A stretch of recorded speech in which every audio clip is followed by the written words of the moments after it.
السلام علیکم 9 کلاس. آج آپ کا مطالعہ پاکستان کا لیکچر شارٹ کوشچن ہے. طریقے پاکستان اور پاکستان کا قیام، آپ کا سبق نمبر 2. اس کی بیک ایکسرسائز کے جو شارٹ کوشچن ہیں وہ ہم نے شروع کیے ہوئے ہیں. پہلے 4 میں نے آپ کو کروا دیے. یہاں پہ آپ کا سوال نمبر 5 ہے. یہاں پہ سوال نمبر 1 لکھا گیا ہے، یہ سوال نمبر 5 ہے. پہلے شارٹ آپ نے اچھے طریقے سے یاد کر لینے ہیں. یہ بھی کوئی لمبے نہیں ہیں، چھوٹے چھوٹے سے ہیں. یہ والے آج بیک ایکسرسائز کے 8 کوشچن پورے ہو جائیں گے. اس کے بعد کچھ جو چیپٹر کے اندر سے کوشچنز بنتے ہیں جو بڑے ضروری ہوتے ہیں کرنے، وہ میں نے آپ کے لیے وہ بھی ریڈی کر دیے ہیں تاکہ جتنے پاسبل کوشچنز ہیں وہ آپ کو کروا دوں. یہاں پہ سوال نمبر 5 ہے آپ کا، قیام پاکستان کے بعد مسلمانوں کو جو مشکلات پیش آئیں ان میں سے صرف 3 کے نام لکھیں. صرف نام لکھنے. کافی ساری ایک نیا ملک بنا تھا، حکومت نہیں تھی، سارا کچھ انڈیا اپنے ساتھ لے گیا. یہاں پہ جو بھی سہولیات موجودہ جو پاکستان ہے، یہاں سے جو گئے دفاتر سے کاغذ لے گئے، سب کچھ اٹھا کے لے گئے. اور جو پاکستان کے حصے میں جو چیزیں آئیں وہ بھی اچھے طریقے سے ادا نہ کی گئی. اس سے پاکستان کی نئی بننے والے نئے ملک کو اور حکومت کو بہت سی مشکلات کا سامنا کرنا پڑا تھا، جس کا ایک لانگ کوشچن بھی ہوگا، لیکن یہاں پہ آپ کو شارٹ میں بتا رہے ہیں. صفحہ نمبر 32-33 پہ ہے اس کا جواب. ریڈ کلف ایوارڈ. یہ ریڈ کلف ایوارڈ کوئی انعام نہیں تھا، بلکہ یہ ریڈ کلف ایک وہاں سے وائسرائے بھیجا گیا تھا برطانیہ سے، جس نے آ کے یہاں پر انڈیا میں، ہندوستان میں حد بندی کرنی تھی. یعنی مسلمانوں کو کون سے علاقے دیے جانے ہیں اور ہندوؤں کو. اور اس نے ہندوؤں کے ساتھ مل کر ساز باز کی، یعنی سازشیں کی، اور ہندوؤں کو خوش کرنے کے لیے اس نے وہ بہت سے علاقے جو پاکستان کے حصے میں آنے تھے انڈیا کو دے دیے، جس کی وجہ سے انڈیا کی پہنچ کشمیر تک بھی ہو گئی. اور انہوں نے آہستہ آہستہ کے شروع میں ہی بہت سی ریاستوں پر قبضہ کر لیا، جس میں ریاست جونا گڑھ بھی ہے، حیدرآباد دکن بھی ہے، کشمیر بھی ہے، اور ایک دو اور ریاستیں بھی جس پہ انہوں نے قبضہ کیا، صرف یہ ریڈ کلف کی غیر منصفانہ تقسیم کی وجہ سے. پھر ہے مہاجرین کی آباد کاری. بہت سے مسلمان جو انڈیا سے آئے وہ اپنی زمین جائیداد، کاروبار، گھر بار سب کچھ چھوڑ کے یہاں آئے تھے. ان کو یہاں پر آباد کرنا، ان کے لیے گھر، ان کے لیے کھانا پینا، کاروبار کا انتظام کافی مشکل کام تھا. پھر انتظامی مشکلات، جیسے میں نے بتایا کہ دفاتروں سے چیزیں اٹھا کے لے گئے تھے، یہاں سے کاروبار جو تھے وہ تباہ کر گئے تھے. تو بہت زیادہ مشکلات پاکستان کی حکومت کو، خصوصاً قائد اعظم کو درپیش تھیں. ان میں سے یہ صرف 3 نام آپ کو بتائے جا رہے ہیں. اگلا آپ کا جو سوال نمبر 6 ہے وہ ہے قرارداد مقاصد کے حوالے سے حاکمیت اعلیٰ کس کے پاس ہے. یہ صفحہ نمبر 37 پہ آپ کو اس کا جواب ملے گا. شروع میں یہ نہیں بنایا گیا تھا، آئین نہیں بنا تھا، صرف ایک قرارداد پاس کی گئی تھی جس کے تحت کچھ قوانین بنائے گئے تھے جن پر عمل درآمد کر کے حکومت چلائی گئی تھی. اسے قرارداد مقاصد کہتے ہیں. قرارداد مقاصد میں اس بات کی وضاحت کر دی گئی کہ ساری کائنات کا مالک صرف اللہ تعالیٰ ہے اور سارا اقتدار اسی کو حاصل ہے. اقتدار مسلمانوں کے پاس اللہ کی امانت ہے، اور اس اقتدار کو اللہ تعالیٰ کی مقرر کردہ حدود کے اندر رہ کر عوام کے منتخب نمائندے استعمال کریں گے.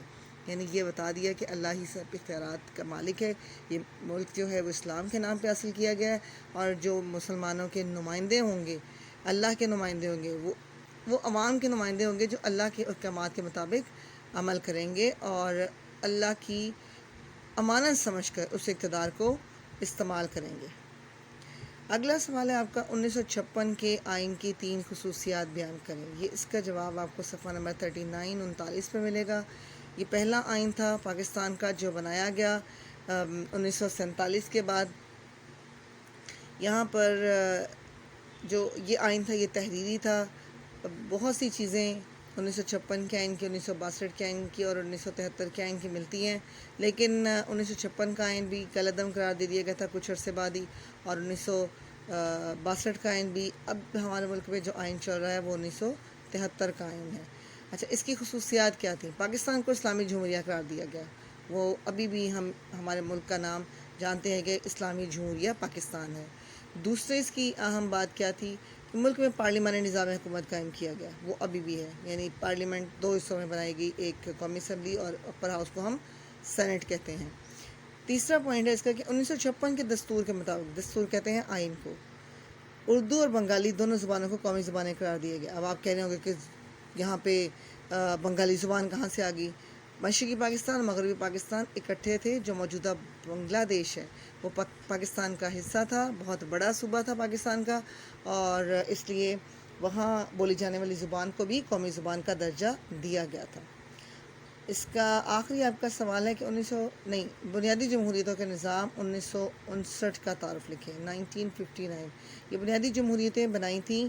یہ اس کا جواب کو 43 میں ملے گا. یہ بنیادی جمہوریتوں کا نظام جو تھا وہ جنرل ایوب خان لے کر آئے تھے. جنرل ایوب خان نے مارشل لا لگا کر ملک کا انتظام سنبھالیا. مارشل لا کون لگاتا ہے؟ جو چیف آف آرمی اسٹاف ہوتا ہے. جب وہ یہ دیکھتا ہے کہ ملک کا نظام جو ہے وہ حکومتیں پارلیمانی حکومتیں اچھے طریقے سے نہیں چلا رہی, ملک کو نقصان ہو رہا ہے, عوام کو نقصان ہو رہا ہے اندرونی یا بیرونی طور پر, تو وہ مارشل لا لگا کر ملک کا انتظام خود سنبھال لیتے ہیں. اس کو مارشل لا کہتے ہیں. اور لگانے والا کون ہوتا ہے؟ Chief of army staff. تو انہوں نے مارشل لا لگا کر ملک کا انتظام سنبھال لیا. 1958 میں وہ بطور وزیر دفاع جو ہمارا یہاں پر ملک کے اندر ڈیفنس منسٹر ہوتا ہے, وہ امور مملکت میں حصہ لیتے ہیں. امور مملکت ملک کے کاموں میں, یعنی صرف انہوں نے ملک کا انتظام سنبھالا نہیں بلکہ اس میں مداخلت بھی کرتے رہے.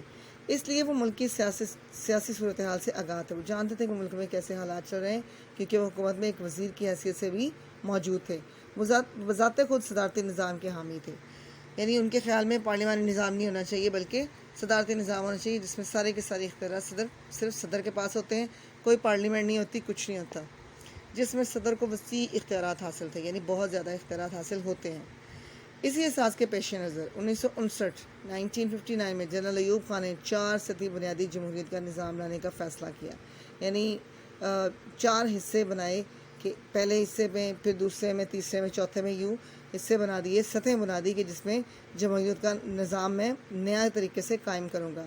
اس 4 سطحی نظام میں یونین کونسل جو سب سے نیچے کام کرنے والا ادارہ, پھر تحصیل کونسل اس سے اوپر, پھر ضلع کے لیے کام کرنے کے لیے ضلع کونسل, اور پھر ڈویژن کونسل. اور ان کا ہیڈ کون ہوگا؟ صدر ہوگا, اور سارے کے سارے اختیارات صدر کے پاس ہوں گے. یہ آپ کے شارٹ کوسچن بیک والے آج مکمل ہو گئے. باقی جو ہیں وہ انشاءاللہ ہم کل کریں گے. السلام علیکم.